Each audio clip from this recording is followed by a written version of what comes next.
Mes chers frères, mes chères sœurs dans le Seigneur, Dieu par sa amour, par sa grâce, il a permis encore que ce mercredi, nous soyons ensemble dans sa parole.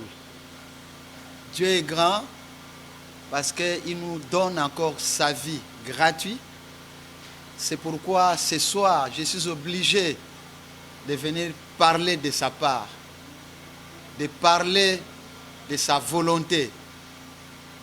Et surtout que dans cette période, le monde est dans la panique, le monde est dans la peur, le monde est dans le désastre. Le monde a besoin d'une parole de la consolation qui ne peut venir à n'importe qui, mais de notre Créateur, Dieu le Tout-Puissant.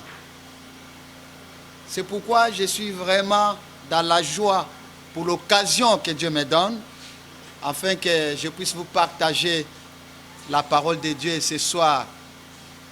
Nous sommes le mercredi, le 25, et je pense que Dieu va faire de très grandes choses pendant ce moment que nous sommes debout.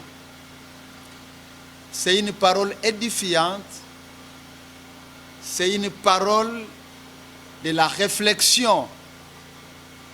Chacun de nous doit se poser beaucoup de questions. Après sa mort, qu'est-ce qui peut lui arriver?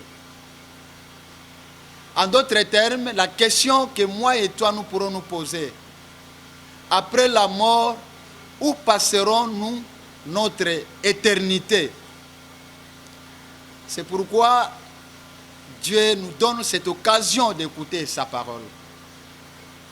Nous avons déjà commencé une série des enseignements, une série de messages que je vous avais parlé avec les thèmes que Dieu nous avait déjà inspirés sur le coronavirus, maladie ou la peur.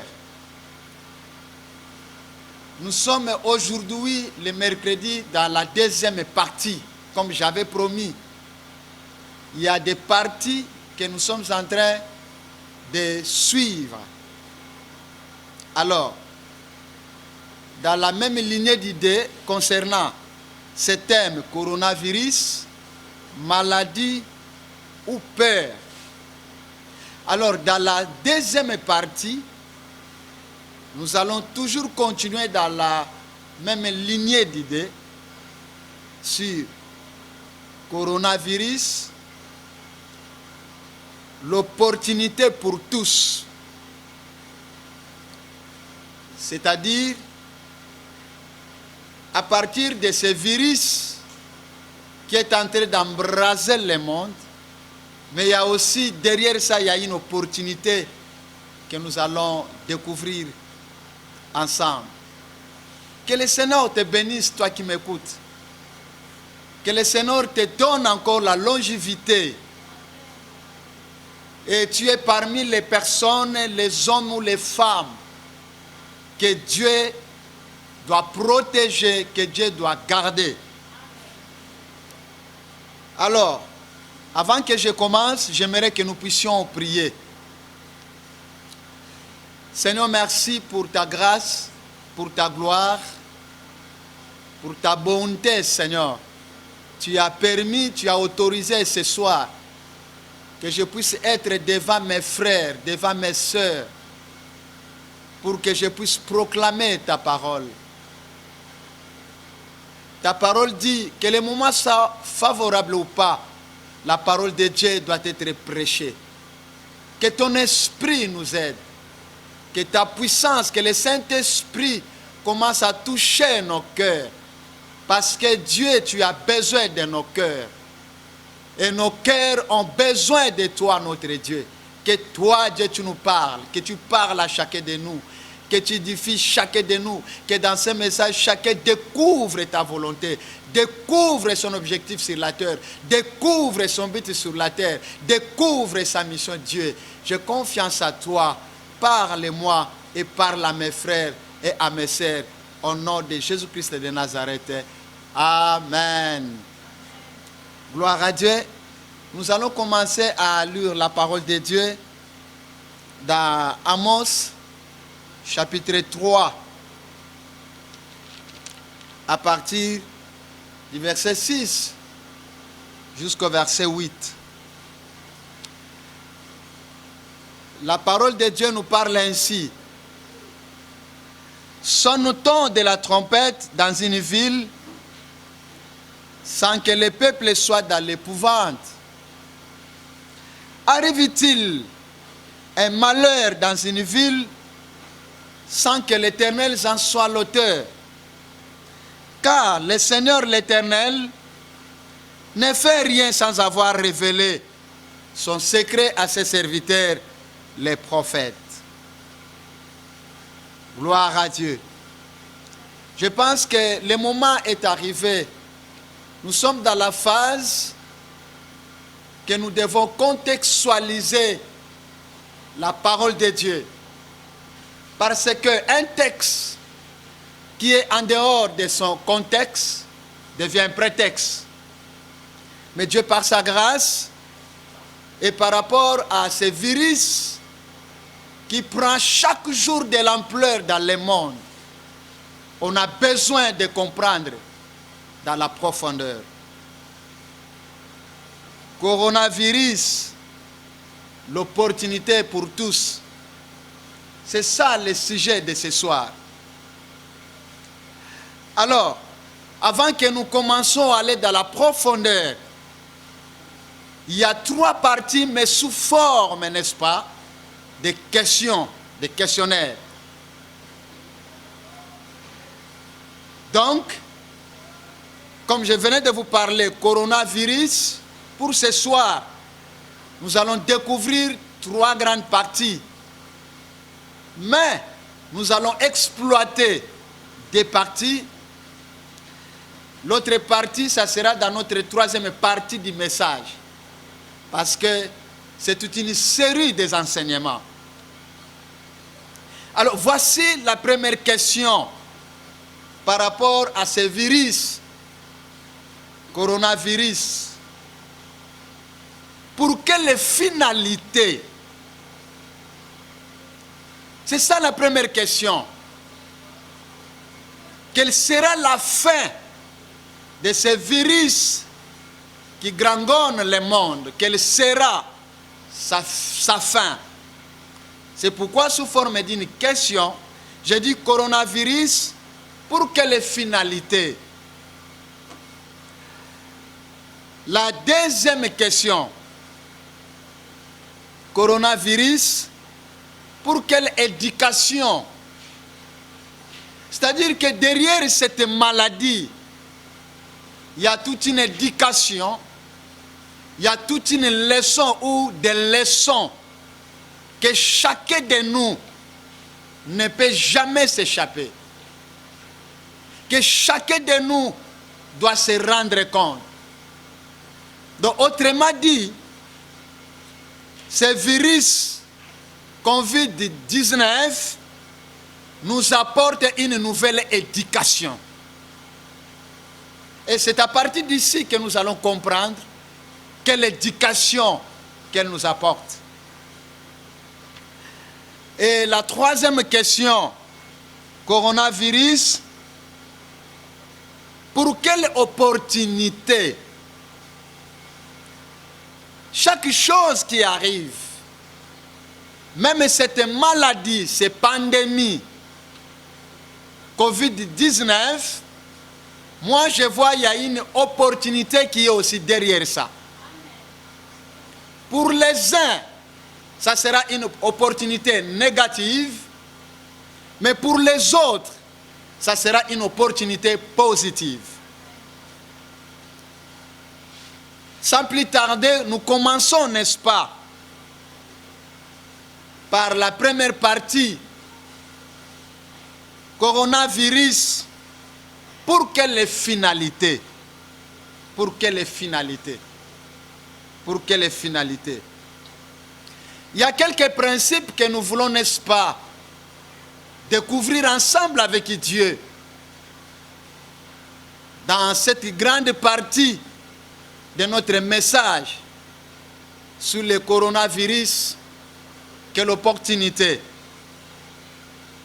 Dans cette première partie sur coronavirus, pour quelles finalités?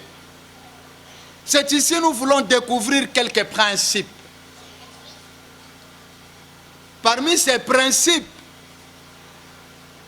nous voulons découvrir comment vous pouvez réussir dans la vie sans faire échouer les autres.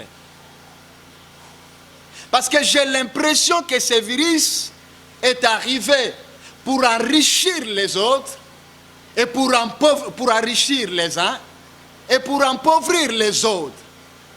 Alors voici maintenant l'inspiration que Dieu me donne. C'est une grande préoccupation. Dans ces premières parties, coronavirus, pour quelle finalité? Pour quelle finalité?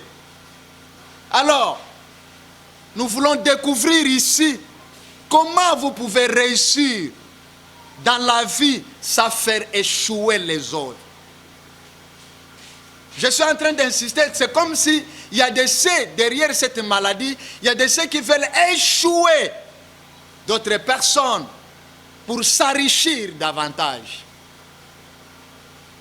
Pour s'enrichir davantage. C'est ici, n'est-ce pas, que nous voulons encore découvrir comment vous pouvez être grand ou comment vous pouvez demeurer grand. Autrement encore, comment, n'est-ce pas, vous pouvez rester grand sans rendre les autres petits. Parce que j'ai l'impression toujours qu'à travers, n'est-ce pas, cette pandémie, il y a des nations qui voudront rester puissants, mais au détriment, n'est-ce pas, des autres nations pour nous appauvrir davantage. C'est très important. Très important. C'est pourquoi Dieu, par sa grâce, par son amour, il voudra, n'est-ce pas, nous montrer sa volonté qu'aujourd'hui, c'est possible une nation, c'est possible une puissance, c'est possible qu'un homme peut rester grand, peut être grand, peut devenir grand, sans rendre les autres petits. C'est possible. Et tout ça, ça demande l'amour de Dieu. Et je comprends que le monde est à la quête de vrai amour. Le monde est à la quête de véritable amour. Alors, pour en finir, par rapport à mes réflexions, par rapport à cette partie,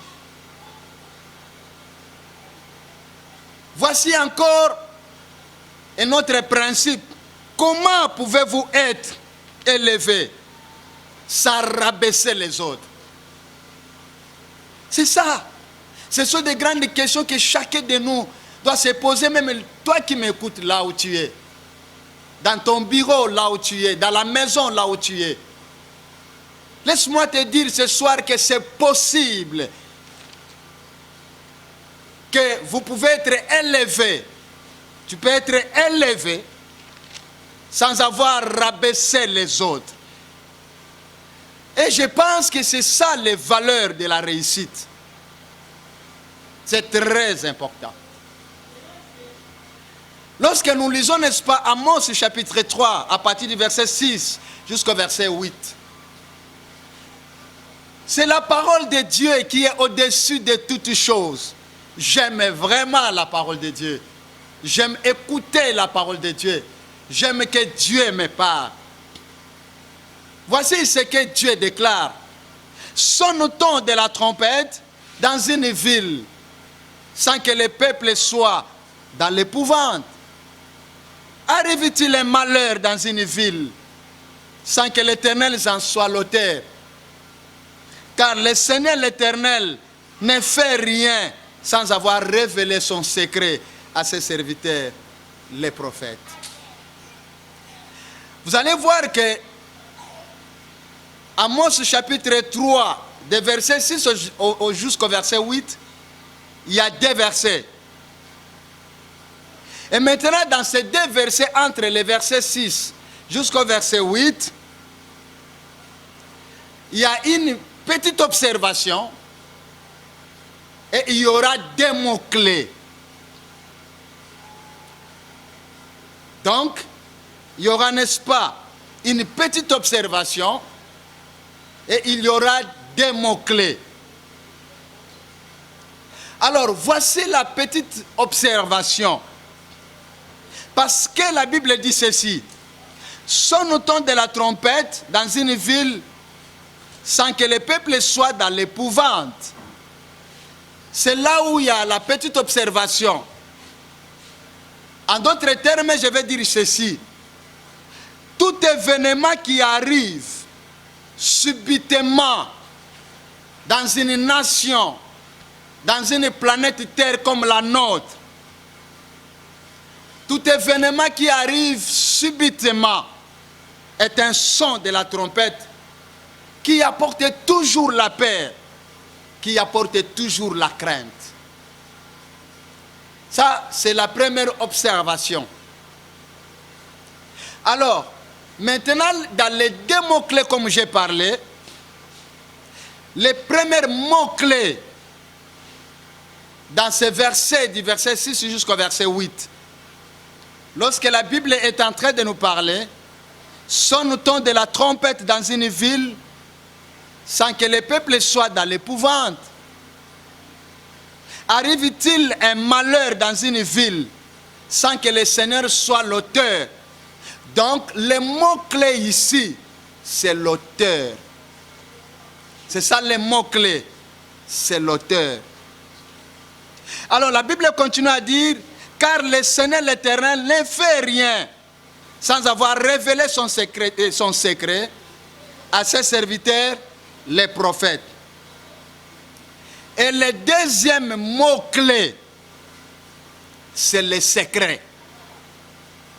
Donc, si je comprends, Dieu est le maître de l'histoire.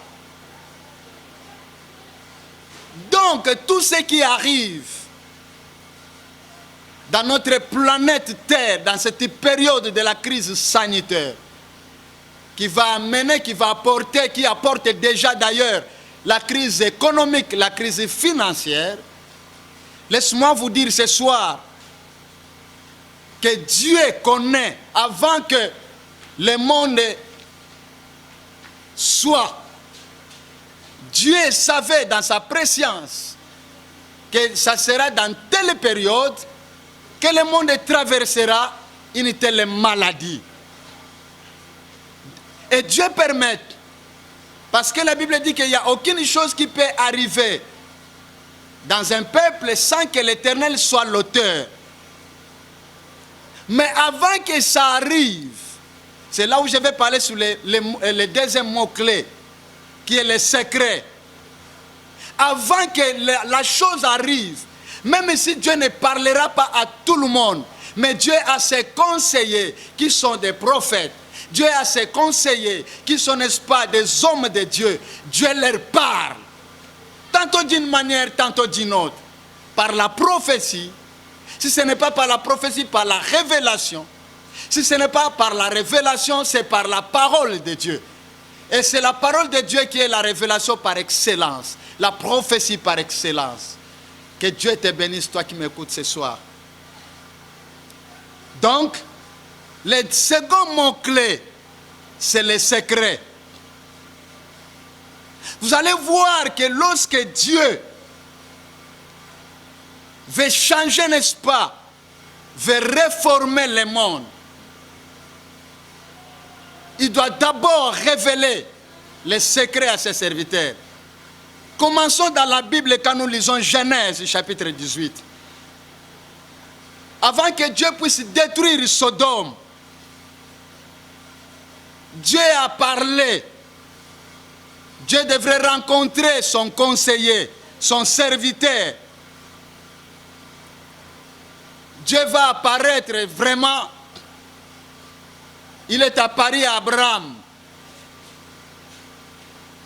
Et Dieu commençait à causer avec Abraham. Dieu lui dit, je vais détruire Sodome à cause de la criminalité, à cause, n'est-ce pas, de ses péchés cruels. Et la Bible dit quoi? Dieu est venu d'abord rencontrer ses serviteurs. Il parle. Et cette fois-ci, il a parlé à Abraham. C'est pourquoi maintenant, Abraham était devenu maintenant l'intercesseur de cette ville Sodome. Quelle est la leçon que nous voulons apprendre ici, dans les monts secrets? Rien ne nous arrive brusquement. Les cachets sont pour Dieu. Mais ce qui nous concerne, il nous révèle. Et vous allez voir que même pour cette pandémie coronavirus, Dieu a parlé, Dieu a révélé. Et vous allez voir que même dans les siècles passés, 16e siècle, entre 1555, après Jésus-Christ, Dieu avait parlé. Nous connaissons tous cet homme, n'est-ce pas, au nom de Nostradamus. Il a révélé aussi cette pandémie d'aujourd'hui, coronavirus. Et vous allez voir qu'en dehors, n'est-ce pas, de cet homme, Dieu a parlé à travers ses serviteurs, connus comme pas connus, populaires, pas comme populaires. Dieu a révélé ceux qui avaient la possibilité de passer, n'est-ce pas, dans les médias sociaux, dans la télé, dans des chaînes. Nous avons eu les messages. Mais ceux qui n'avaient pas la possibilité, Dieu avait parlé. Dieu avait dit.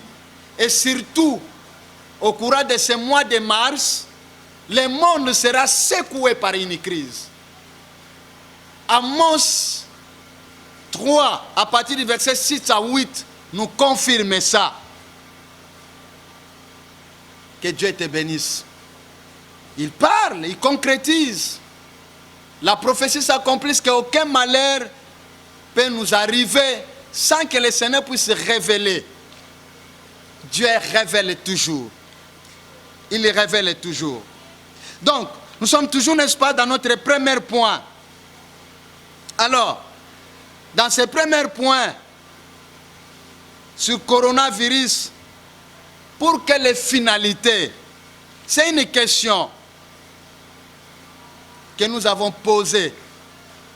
C'est vrai, la maladie est là, la pandémie est là, Covid-19 est là. Mais quelle sera la finalité des choses?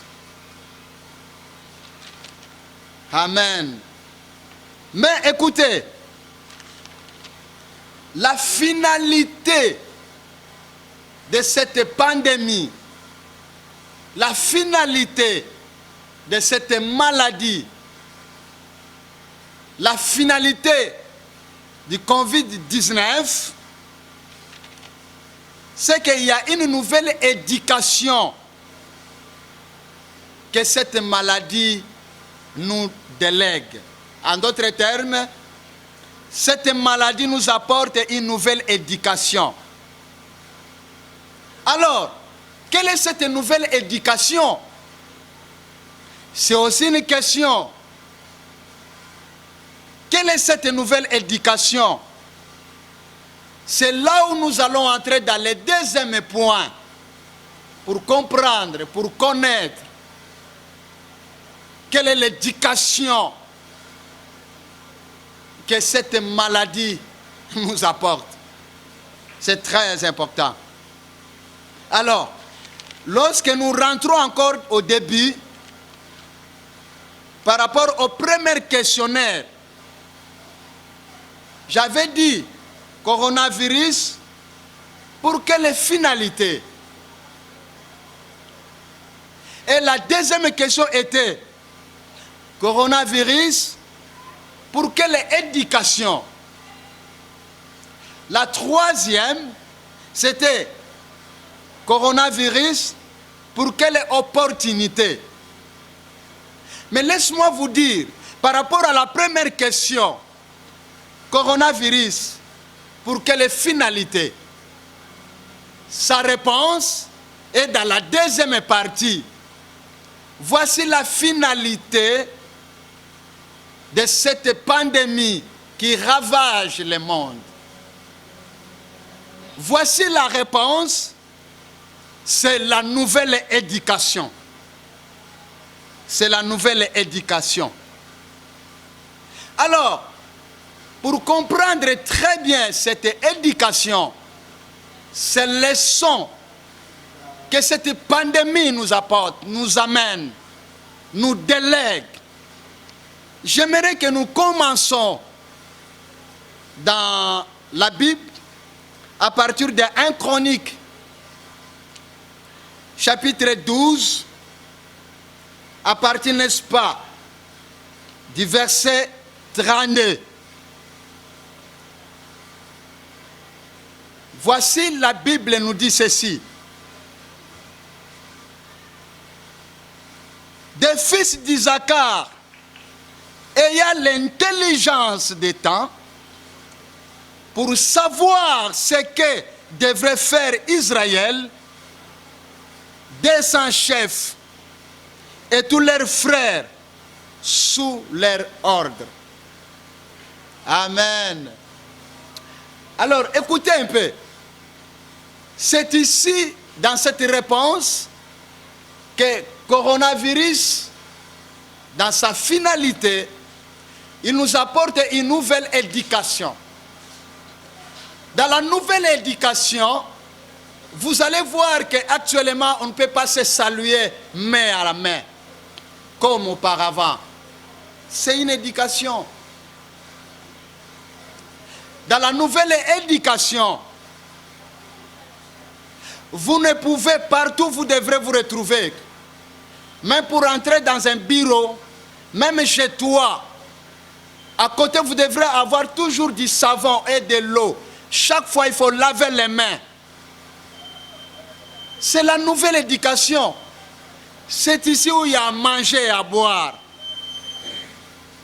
Mais avant que nous puissions, n'est-ce pas, exploiter ces versets de 1 Chronique, chapitre 12, verset 32, avant d'entrer, n'est-ce pas, dans les vifs versets, nous devons retourner encore dans les brefs historiques du coronavirus. C'est très important. Je pense que cette maladie n'est pas d'aujourd'hui. C'est une maladie qui a déjà existé dans le temps. Dans ma première partie de cet enseignement, je vous avais parlé d'une chose très importante. Qu'entre 1956 et 1960, cette maladie a existé en Chine sous le type H2N2. Je vous avais parlé. En 2002 encore, cette maladie aussi s'est réapparue. Il a existé toujours en Chine. Et cette fois-ci, on l'a appelé le SRAS. En 2012 encore, cette maladie est arrivée en Arabie Saoudite. Et en 2019, nous voyons encore la même maladie réapparaître. Alors, ce que vous devrez comprendre dans cette maladie,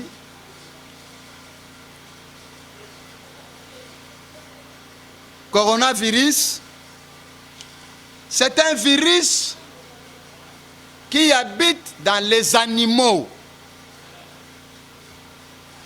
Donc, on le découvre chez les animaux. Pourquoi cette maladie, dans les années passées, n'avait pas le même ampleur que là aujourd'hui. C'est aussi une question que moi et toi nous pourrons nous poser. Parce que c'est une maladie qui a existé. Et on le découvre toujours chez les animaux. Mais en 55 jusqu'à 56 à 60, ça n'avait pas cette ampleur. En 2002, en 2012. Mais pourquoi seulement en 2019 ou en 2020, ça doit prendre cette ampleur? Ça doit prendre cette ampleur actuellement. Pourquoi? Et pourquoi? Voici la réponse. Pourquoi aujourd'hui cette maladie, elle prend de l'ampleur? Et cette fois-ci, en 2020, on l'appelle Covid-19. Pourquoi ça prend de l'ampleur? C'est très important de comprendre ça. Parce que cette fois-ci, c'est une maladie très précise. C'est bien précis. Covid-19. C'est très bien précis.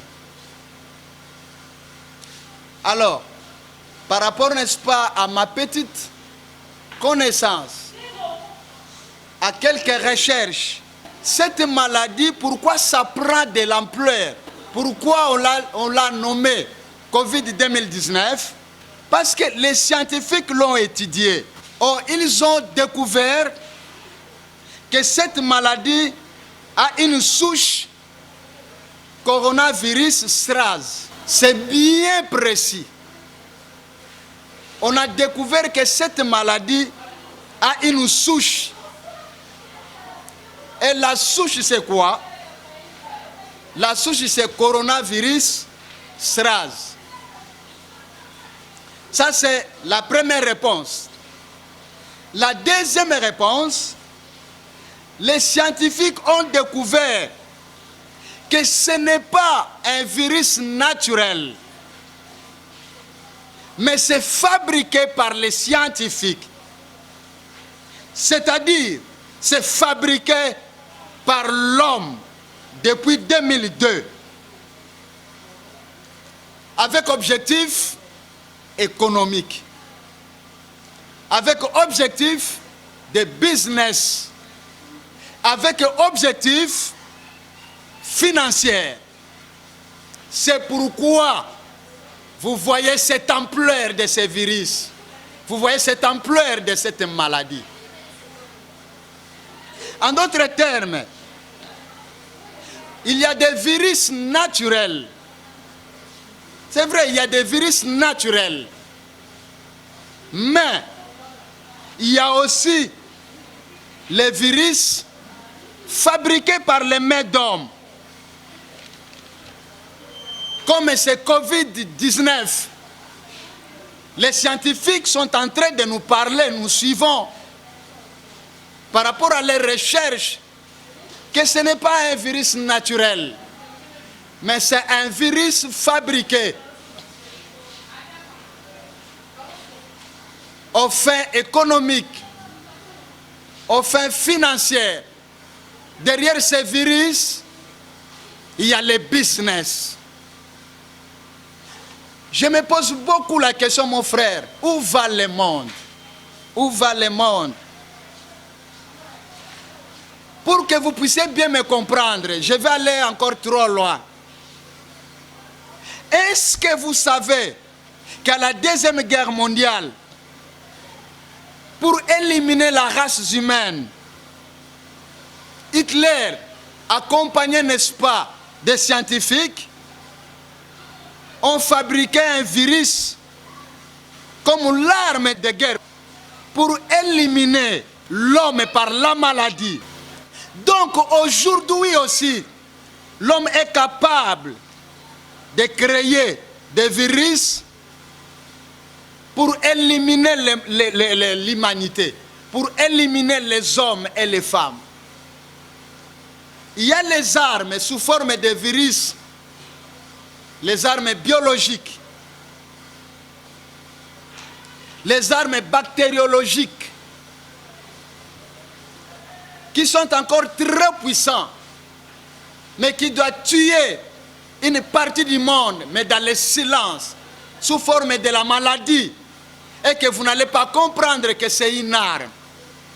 C'est pourquoi les scientifiques avertis sont en train de révéler ça, pour dire que le monde, faites attention.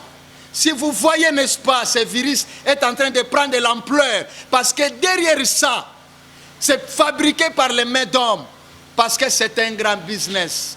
Ça, ce n'est pas moi qui parle, mais c'est la recherche des scientifiques. Donc, aujourd'hui, l'homme est capable de fabriquer des virus. Et d'ailleurs, là en Chine, dans la ville d'Wuhan, là où ça a commencé, il y a même un laboratoire qui fabrique des virus bactériologiques, des virus biologiques, qui fabrique des armes. Et c'est là où cette maladie a commencé. Bref, n'est pas un esprit ou un démon. Non. Mais c'est une invention de l'homme pour le business. Amen. Enfants de Dieu, il faut faire beaucoup d'attention. Il faut faire très attention. Il faut connaître toutes ces choses. Mais rentrons maintenant dans 1 Chronique, chapitre 12, verset 32. La Bible nous dit, des fils d'Isaacar, ayant l'intelligence des temps, pour savoir ce que devrait faire Israël, 200 chefs et tous leurs frères sous leur ordre. Il y a quelque chose de très important. On se retrouve maintenant parmi les 12 tribus d'Israël. Vous allez voir que chaque tribu avait sa spécialité en Israël. Vous allez voir que chaque tribu avait sa mission. Chaque tribu avait, n'est-ce pas, son but. Chaque tribu avait sa vision. Chaque tribu avait son appel. Et lorsque vous commencez à lire du premier verset, à partir de 1 Chronique chapitre 12, à partir du premier verset, vous allez voir que ce sont les 12 tribus qui accompagnaient David pour le faire roi. Parmi ces 12 tribus, d'abord, comme je venais de vous parler, que chaque tribu avait sa mission, avait sa vision, avait son objectif. Je donne l'exemple, n'est-ce pas, de la tribu de Juda. La vision ou la mission, c'était là où sortiront des rois. Les rois sortiront dans cette tribu de Juda. Et quand vous allez dans la tribu de Lévite, c'est là où viendra les serviteurs de Dieu. C'est là où viendra des sacrificateurs. Mais à ce qui concerne la tribu d'Isaacar, toutes ces tribus avaient pris des armes pour aller accompagner David. Mais la Bible me parle qu'à ce moment, la tribu d'Isaacar se comportait différemment. La tribu d'Isaacar ne voyait pas comme tout le monde voyait. La tribu d'Isaacar, pour elle, la Bible dit quoi? Des fils d'Isaacar ayant l'intelligence des temps. L'intelligence des temps. En d'autres termes, ils avaient la lumière de l'intelligence. pour savoir ce que devrait faire Israël. C'est-à-dire quoi? Il était en train d'étudier les moments. Il étudiait les temps pour dire que non, à ce moment il faut prendre les armes. Mais à ce moment ce n'est plus le temps des armes. À ce moment c'est le temps de la prière.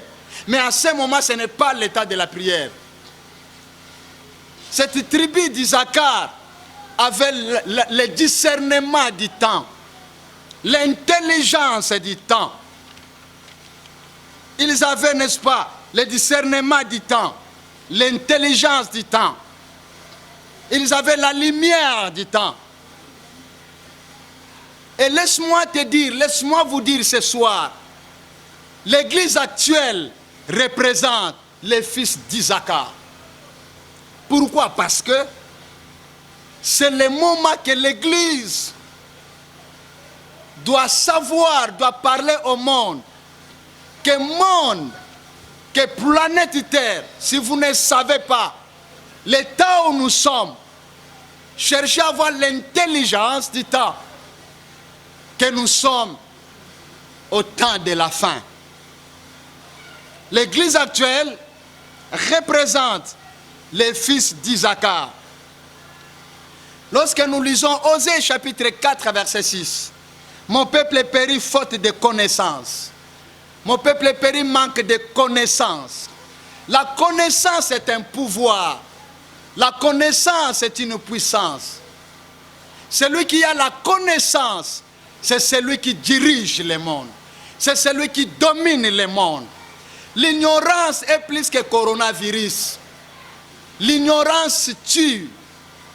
Mais celui qui a la connaissance, c'est celui qui a la domination du monde. Quelqu'un là où il est, il peut dire amen.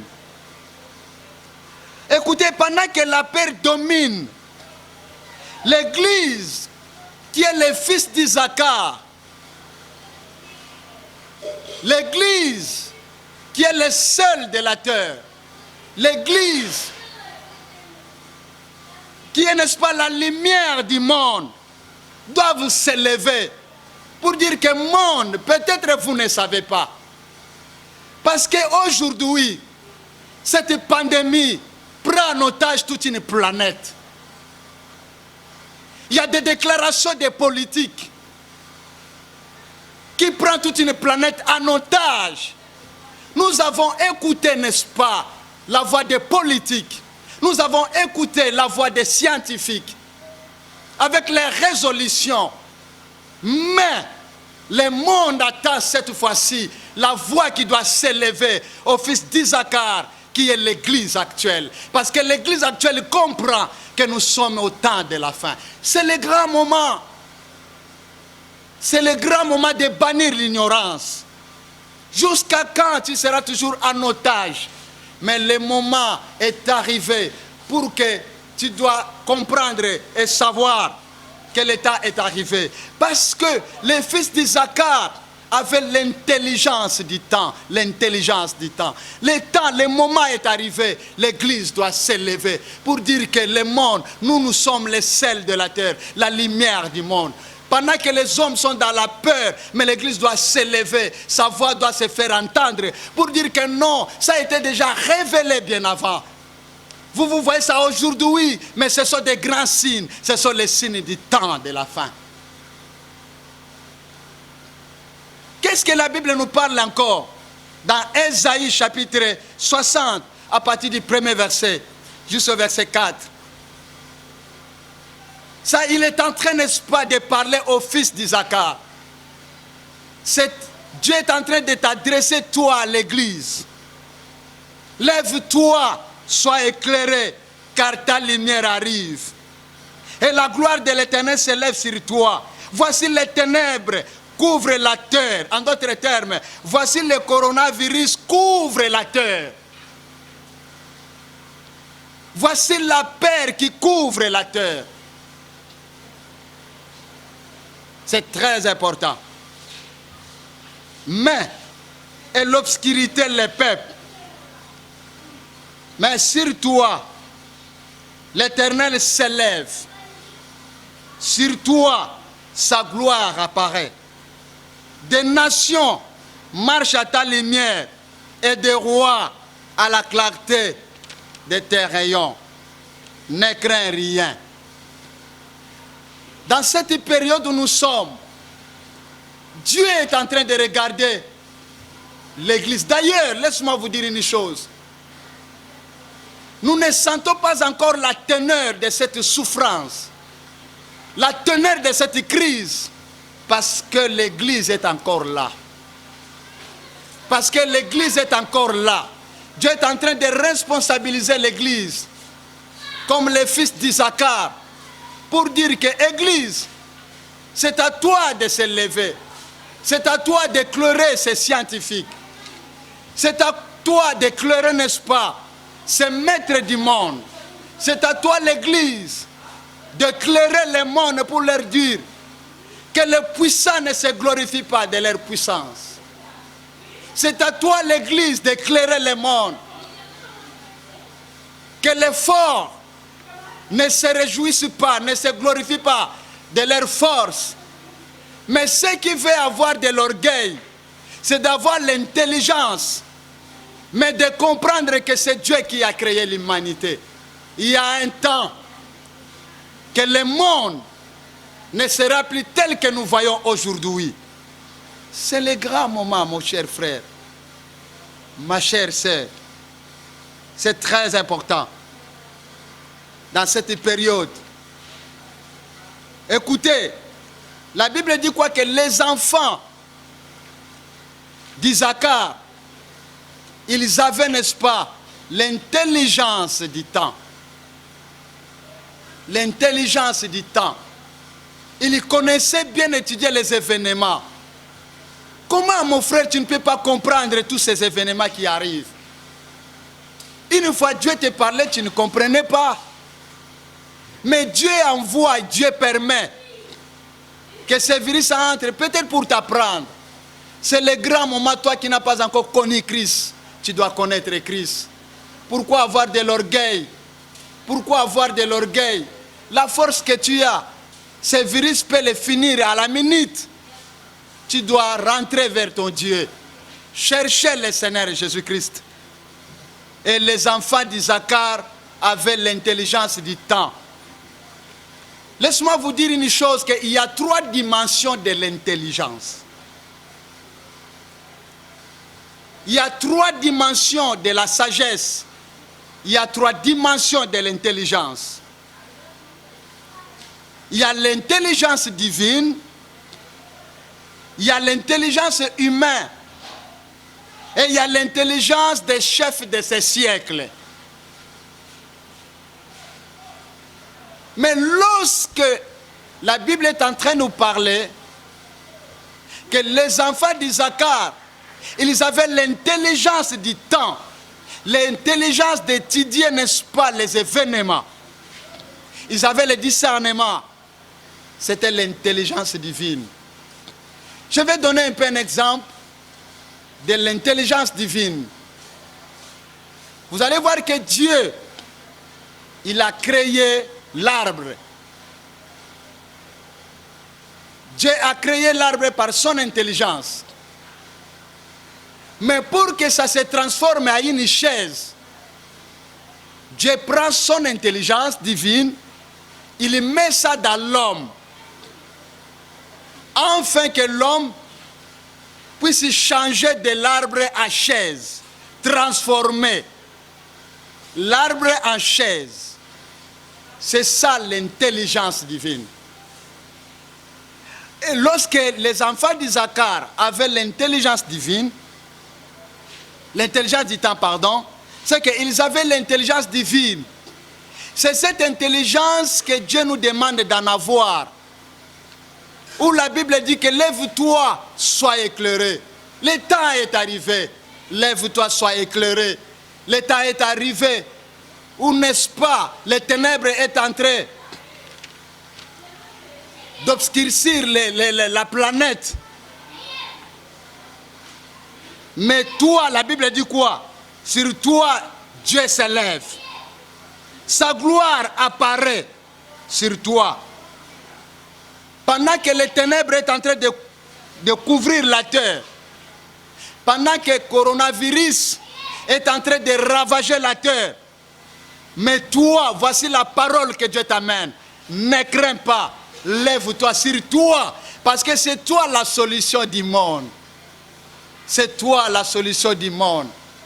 Le monde est à la quête de la paix. Le monde est à la quête de la sécurité. La vraie sécurité, c'est Dieu.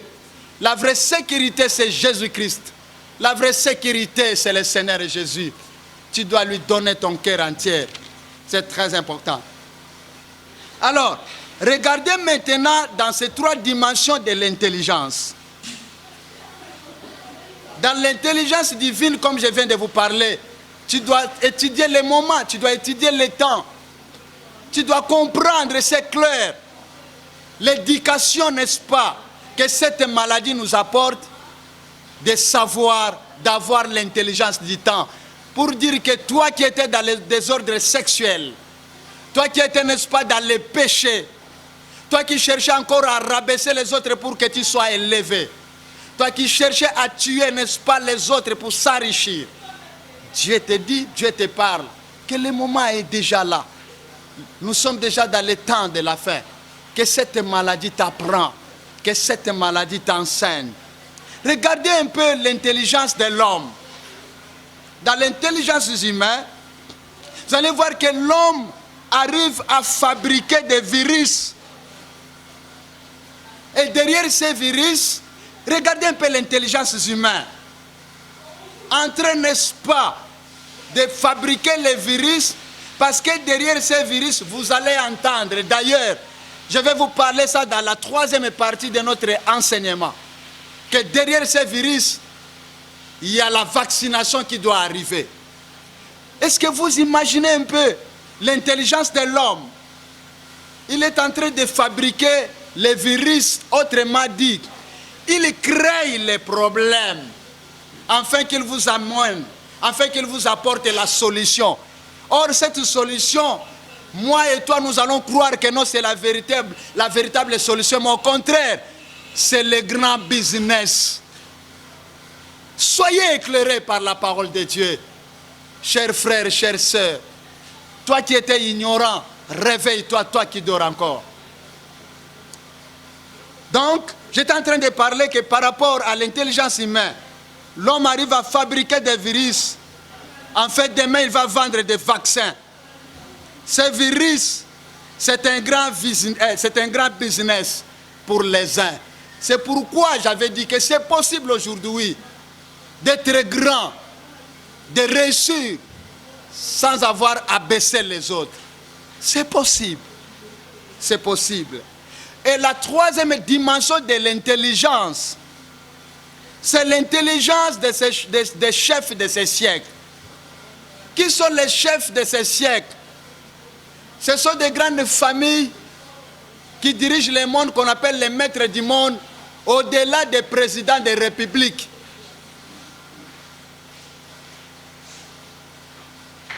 Est-ce que vous savez qu'à partir de leur intelligence, et après cette maladie, il y aura une succession d'événements?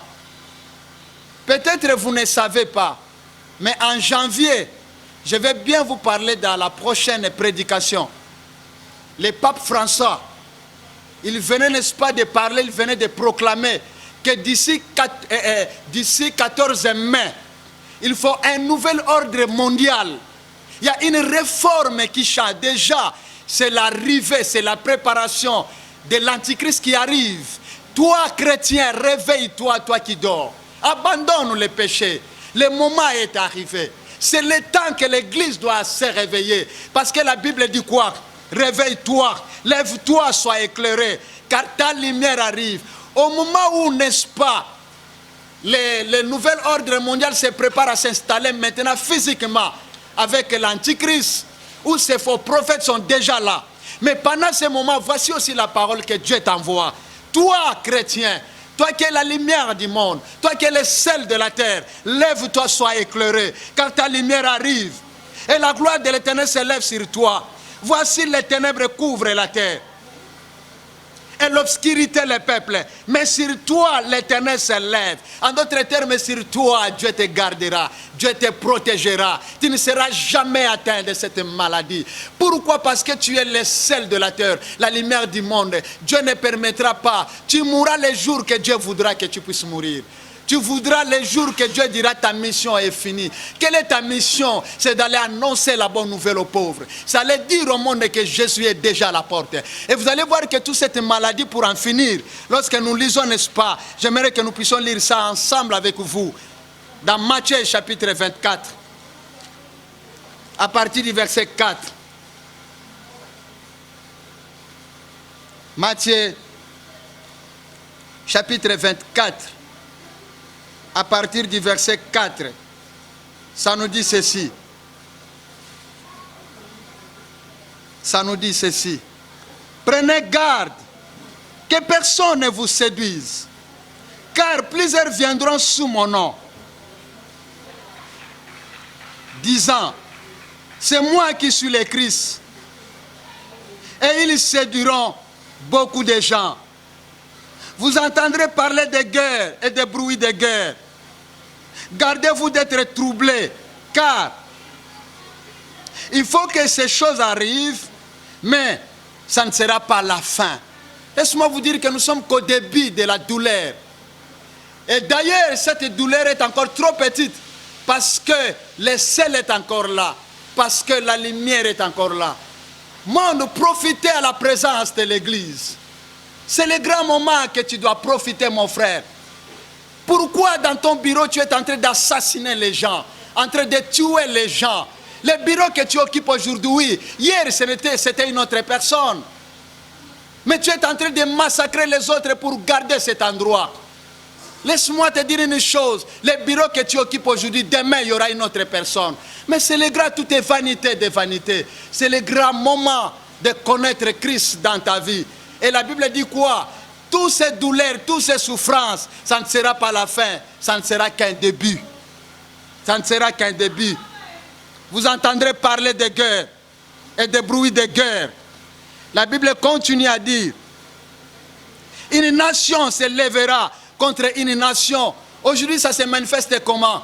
Tu vas voir que quelqu'un, des hommes, un groupe de scientifiques, ils vont fabriquer les virus sous forme des armes biologiques, uniquement parce qu'il doit envahir une partie du monde. C'est ça, un royaume se lèvera contre un royaume. Ce sont les signes des temps de la fin. Cette maladie, quelle est sa finalité? Quelle est l'éducation qu'elle nous apporte?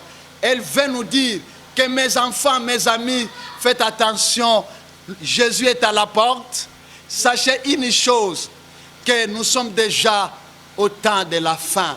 C'est le grand moment, mon frère. L'autre partie, nous allons continuer dans la troisième question. Cette maladie nous apporte quelle opportunité? Là, ça sera dans le troisième enseignement. Ça sera une bonne chose. Mais la seule chose, mon frère, tu dois comprendre que c'est le temps. C'est le temps. Regarde ton cœur.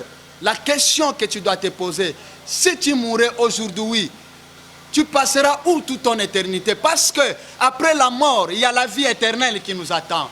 Frère, si tu ne croyais pas à l'enfer, l'enfer existe. L'enfer n'était pas créé pour toi, l'enfer a été créé pour les diables et ses démons, pour Lucifer et ses démons. Mais toi, il y a la grande porte ouverte pour le ciel. Mais à une seule condition, que tu dois connaître Jésus-Christ dans ta vie comme Seigneur et Sauveur. Le salut est déjà là. Es-tu prêt de recevoir Jésus-Christ? Je suis à la fin, mon frère. Mais la seule chose, ne crains rien. Lève-toi. Cette maladie, coronavirus, cette pandémie, Covid-19, que nous voyons aujourd'hui, demain nous ne les verrons jamais. Mais il nous apporte l'enseignement d'être prêt. Et voici ma question. Si le Fils de l'homme rentre maintenant, te trouveras-tu dans la foi? J'aimerais prier pour toi. Mais ma dernière parole, ne crains pas. Dieu est avec toi. Dieu ne le laissera pas. Même s'il y a les scientifiques qui sont en train de chercher des voies et moyens s'enrichir derrière des virus, mais Dieu est là pour garder ses enfants. Dieu est là pour protéger ses enfants. Cette maladie n'entrera pas dans ta maison. Je déclare que tu es sous la main de Dieu. Comme la Bible dit que sur toi, il s'élève, sur toi et sur ta famille, dans tout ce que tu fais. Dieu ne te laissera pas.